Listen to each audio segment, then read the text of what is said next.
Hello, today I am going to do a video reply to Viki1999 on her video Is Socialism Authoritarianism? Personally, I don't think socialism is or is not authoritarianism. However, I do believe that for socialism to work, in quotation marks, that there does have to be an authoritarian state. I also want to recognize that I don't think authoritarian states are necessarily a bad thing. I just think that for socialism to work, it does have to have one of those. I want to start this off by saying that I am not a socialist. I am just doing a reply to this because Viki's videos are easy to digest, and also they're easy to pick apart as well. I don't think she is an unintelligent person. I just think her videos are very easy pickings, basically. I also want to preface this with saying that this video is mainly going to contain clips of me talking about clips of Viki that will be played previously. Also, I'm sorry if my mic isn't the best quality. I don't really have a good one right now. I also want to say that if my voice sounds a bit weird, it's because I kind of had to change the audio a bit, and I had to kind of do weird voices because it would be very, very bad for me if anybody that I know in real life found out I was making videos about liberalism. Among rightists like libertarians, small government conservatives, or even anarcho-capitalists, you will very often find that socialism is bad because socialism is authoritarian, which inherently makes it less free than whatever their political goal happens to be. I want to say that she immediately starts off the video with a straw man of rightism. I am not on the right. I am a centrist, and I am a strong supporter of Joe Biden. But I do think that socialism, while it may not inherently be authoritarianism, it does require authoritarianism to work in practice. And you can't just ignore criticisms no matter where they come from. Granted, the right does have a lot of terrible opinions, but that doesn't give us the right just to ignore them. If socialism isn't inherently authoritarian, then why is it that every single historical example of socialism featured an authoritarian government? She also makes a second straw man of people that disagree with her here. I think it's pretty obvious that socialist countries like Denmark and Norway aren't authoritarian, and I don't think anybody would ever say that they are. And it's obvious those countries are different from things like China and the Soviet Union. The next clip I will be playing is not played because I generally disagree with it. It's because it's important context if you didn't watch the video. Also, if you didn't watch the video, I would recommend going to watch that and then coming back to this one. But I know some people won't do that, so I'm going to play the clip anyways. Complete the impossible task and define what I mean by socialist country. This definition allows for a lot of room for interpretation. For example, in the Soviet Union, the state owned the industry. Does that follow this definition or not? Does the state represent the community or doesn't it? And what about Yugoslavia, which had socialist businesses in a market environment? What about modern-day China? Is that socialist? The answer is, that depends on who you ask. Oftentimes, socialists will include or exclude different countries based on their personal opinions about those countries. For example, many anarchists consider the USSR bad, so I understand what she is saying here, but of course anarchists would consider the Soviet Union bad. I don't really know much about anarchism other than I entirely disagree with it. In fact, I would say that I would prefer socialism with a state than whatever the anarchists believe in, because then you actually have order in your society. matter of fact, some anarcho-communists say that true socialism cannot exist with the government. Hold on, let me fix this clip really fast. Matter of fact, true socialism cannot exist. That is a lot better. I'm aware that by that definition, Bernie Sanders is a socialist. I don't understand what she means by this. Bernie Sanders is the biggest American socialist politician, so I would assume that socialists would like him. I don't know if he's not socialist enough for her, but he's probably the biggest thing that socialism has ever done in America, and he's not even good. This means, for this video, I will count the Soviet Union, China, North Korea, the entirety of Eastern Europe, as well as much of Africa and South America, as socialists. Depending on the time period, of course, there is no socialism in modern-day Eastern Europe. Looking at those countries, we can see a lot of authoritarianism, secret police, one-party states, centralized bureaucracies, dictators and gulags. Truly Orwell's nightmares. Except Orwell frequently reported people to the secret police, so Orwell's dreams. I want to say that Orwell probably was not a good person. He reported gay and black people to, I believe, the anti-communist English police, if I am getting this correct.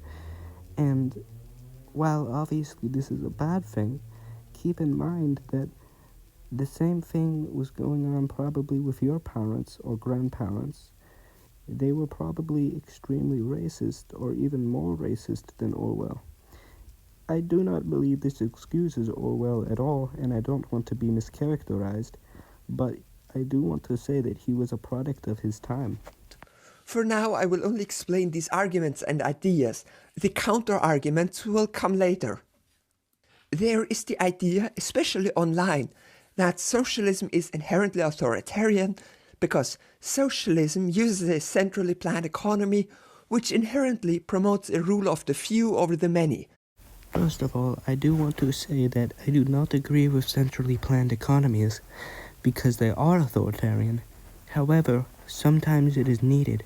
For example, in the coronavirus outbreak, it was definitely needed to help get resources to people. But the orange in chief, of course, didn't do anything to help people in need. Joe Biden's response plan was a lot more effective because he did do more authoritarianism.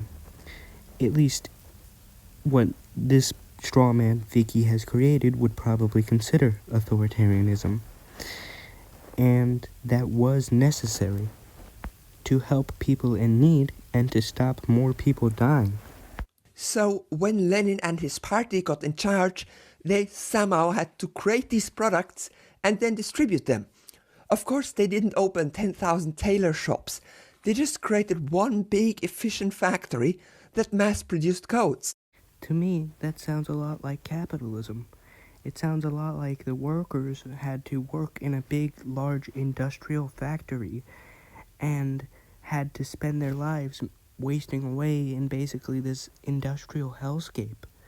Not only that, they had to be forced into it to do something they didn't want to do. If anything, you're making a point against socialism here.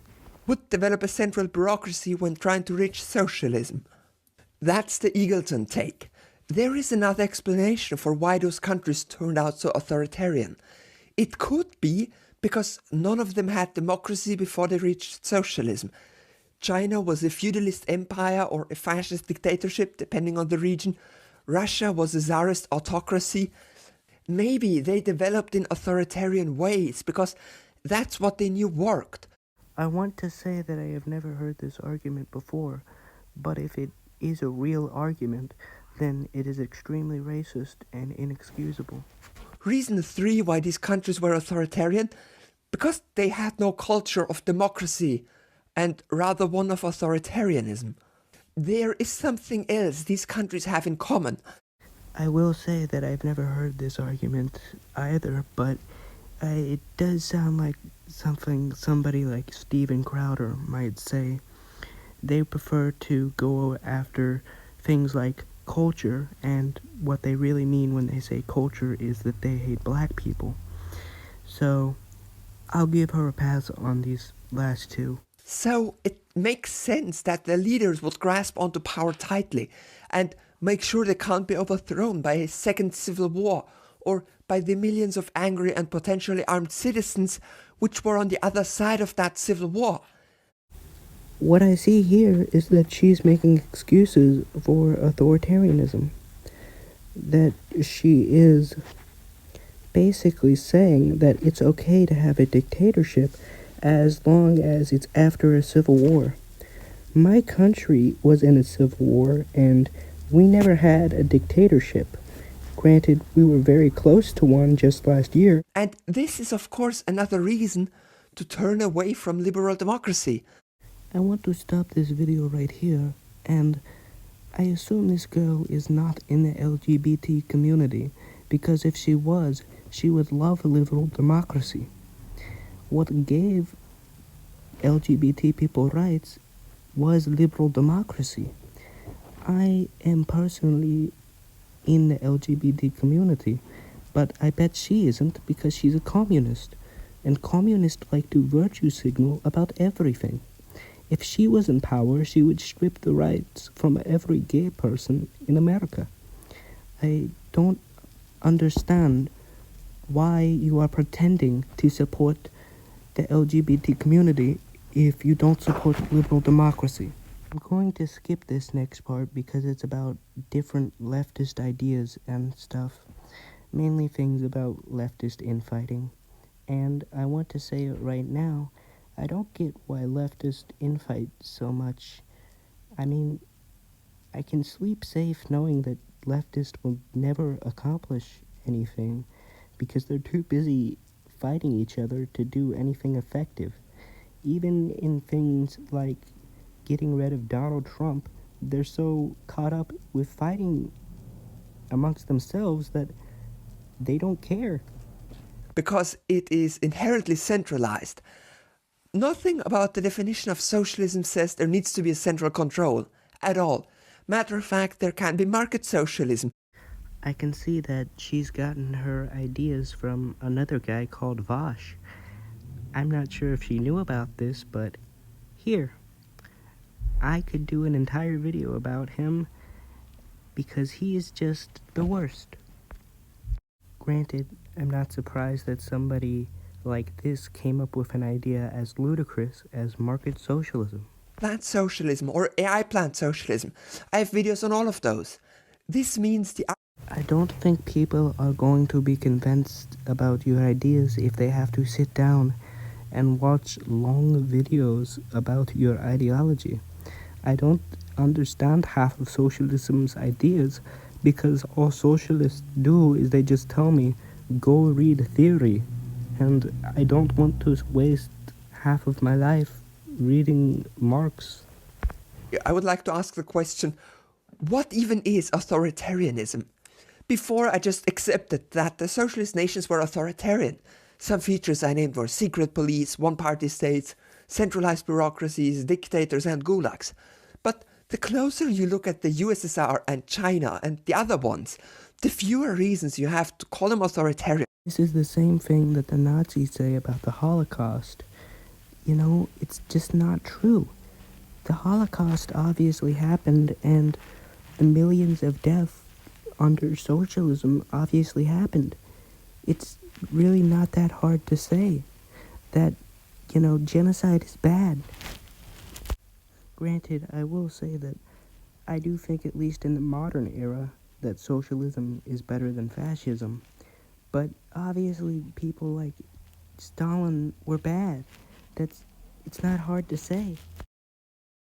The rest of the video is mostly just her telling people to watch other videos on the channel and telling people that they should like and subscribe, which is just really disgusting.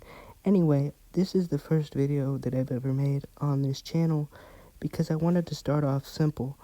I'm going to cover probably a right-winger saying something equally as stupid as she did in this video on my next video that I do. And, of course, be sure to like and subscribe if you liked my content. I'm probably not going to do this very often. I just see stupid things, and I want to talk about them.